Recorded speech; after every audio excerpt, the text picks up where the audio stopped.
দেখো জীবনটা হলো কি বেশি দিনের নয়, যতটুকু পারো ভালো কাজ করো, গুরুজনদের শ্রদ্ধা করো এবং প্রফুল্ল চিত্তে যা ঈশ্বর তোমাকে দিচ্ছে সেটা নিয়ে তুমি সন্তুষ্ট থাকো। মানে নো ওয়ান নোজ দ্যাট যে আগামীকাল তোমার জীবনে আসবে কি।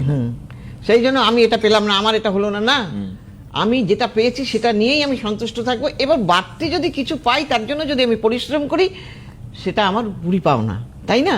এবং কিছু ঈশ্বরের দেওয়া এবং কিছু নিজে প্ল্যান, যেটা অ্যাস্ট্রোলজাররা করে থাকেন বেসিক্যালি।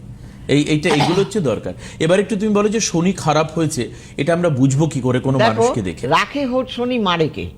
শনি যদি রাখে কেউ তাকে মারতে পারবে না। আচ্ছা, কারণ শনি জানো তো ন্যায়ের দেবতা। তার মানে শনির ভালো দিক আছে প্রচুর। অবশ্যই, হ্যাঁ, শনি হলো ন্যায়ের দেবতা। যে ন্যায় কাজ করে শনি তার পক্ষে সব সময় ফেভারে থাকে।